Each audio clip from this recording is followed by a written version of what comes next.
वहां दिल्ली विधानसभा के सत्र की कार्रवाई शुरू हो गई है। को दबा दिया गया और पिछली सरकार ने इस रिपोर्ट को सदन में प्रस्तुत न करके संवैधानिक प्रावधानों का जानबूझकर उल्लंघन किया। इस संबंध में मैं सदस्यों का ध्यान माननीय उच्च न्यायालय द्वारा रिट याचिका संख्या 1821/2024 में दिनांक 24 जनवरी 2025 को दिए गए अपने फैसले में की गई टिप्पणी की तरफ आकर्षित करना चाहता हूं। साथियों, ये जो सीएजी की रिपोर्ट आज प्रस्तुत की जा रही है, वास्तविकता में एक भ्रांति फैलाई गई, जिसको मैं सदन के समक्ष स्पष्ट करना चाहता हूं कि रिपोर्ट स्पीकर को दे दी गई है, लेकिन हाई कोर्ट ने जो टिप्पणियां की है इस पूरे मामले में, उससे आपको स्पष्ट हो जाएगा कि सीएजी की रिपोर्ट को किस तरह से दबाया गया। हाई कोर्ट के फैसले में कहा गया 39 para 39 it would be supervised of the constitutional mandate to withhold these reports from the legislature for an inordinately long period after the same have been forwarded by the CAG to the concerned government। मैं इसका अनुवादित पक्ष पढ़ रहा हूं। इन रिपोर्टों को CAG द्वारा संबंधित सरकार को भेजे जाने के बाद इन्हें विधायिका से अर्थात सदन से सदस्यों से बहुत लंबे समय तक रोके रखना संवैधानिक जनादेश के विरुद्ध होगा। यह हाई कोर्ट की टिप्पणी है। दूसरा, it is quite evident 41 para high court के फैसले का, it is quite evident that most of these CAG reports were kept pending with the respondent number 1 Delhi government, respondent number 2 chief minister for an inordinately long period of time। यह स्पष्ट है कि इनमें से अधिकांश सीएजी रिपोर्ट प्रतिवादी दिल्ली सरकार और प्रतिवादी मुख्यमंत्री के पास लंबे समय तक लंबित रखी गई। Para 43 It is also evident that the concerned respondent, Government of NCT, was remiss in forwarding the concerned CAG reports to the LG as mandated under Article 151(2) of the Constitution of India. Even after this aspect was staunchly agitated by filing writ petition bearing number WP 15341/2024।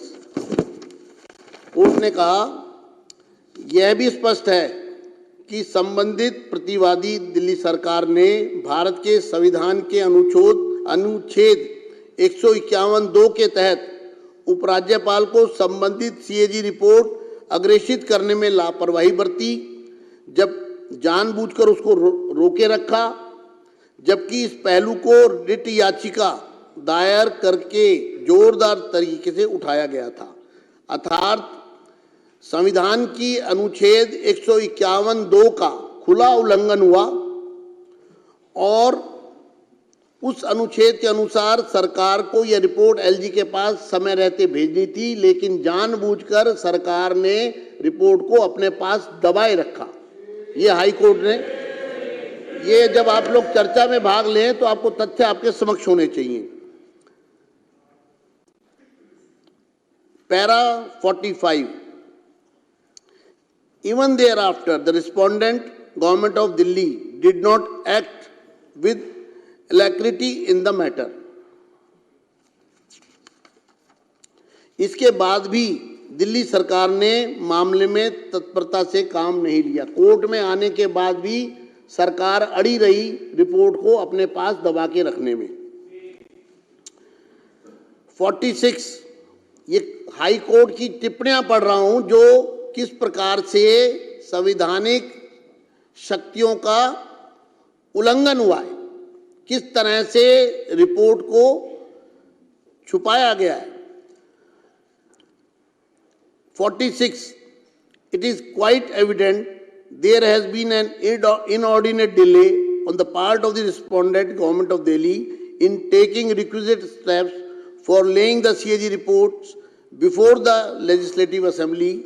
The sequence of events and the timeliness reveal a disdainful disregard by the government of Delhi of its constitutional obligation. यह बिल्कुल स्पष्ट है, high court कहता है, यह बिल्कुल स्पष्ट है कि प्रतिवादियों दिल्ली सरकार की ओर से विधानसभा के समक्ष सीएजी रिपोर्ट रखने के लिए अपेक्षित कदम उठाने में अत्यधिक देरी की गई। घटनाओं का क्रम और समयबद्धता प्रतिवादियों राष्ट्रीय राजधानी क्षेत्र दिल्ली सरकार द्वारा अपने संवैधानिक दायित्वों के प्रति तिरस्कारपूर्ण उपेक्षा को दर्शाते हैं। अर्थात दिल्ली सरकार ने संवैधानिक दायित्वों का तिरस्कार किया, ये हाई कोर्ट की टिप्पणी में कहा गया रिपोर्ट को पेश ना करके। ये माननीय, these are the words of the Honorable High Court. These are very critical and strong observations. In para 49, the Honorable Court has said, it is directed that once the Legislative Assembly is constituted and summoned, pursuant to the upcoming elections, requisite steps shall be taken by the respondent Government of Delhi, inter alia under Rule 24, 27 and 289 of the Rules of Procedure for the purpose of laying the CAG reports as expeditiously as possible. यह माननीय उच्च न्यायालय के शब्द है। यह बहुत ही गंभीर और कड़ी टिप्पणी है। इसके अलावा पैरा 49 में माननीय न्यायालय ने कहा है, यह निर्देश दिया जाता है कि आगामी चुनावों के बाद जैसे ही विधानसभा का गठन होता है और सदन को आहूत किया जाता है, दिल्ली सरकार द्वारा अन्य बातों के साथ साथ प्रक्रिया नियमों के नियम 24, 27 और 289 के तहत सीएजी रिपोर्ट को यथाशीघ्र सदन के पटल पर रखने के लिए आवश्यक कदम उठाए जाएं। अतः यह बहुत ही खुशी की बात है कि नई सरकार द्वारा माननीय उच्च न्यायालय के निर्देश के मद्देनज़र और अपनी जिम्मेदारी को समझते हुए दिल्ली की जनता के प्रति पहले ही सत्र में पहले ही दिन आज सीएजी रिपोर्ट को सदन पटल पर प्रस्तुत किया जा रहा है। मुझे उम्मीद है कि सीएजी रिपोर्ट में दिए गए निष्कर्षों और सार्थक सकारात्मक विचार विमर्श करेंगे।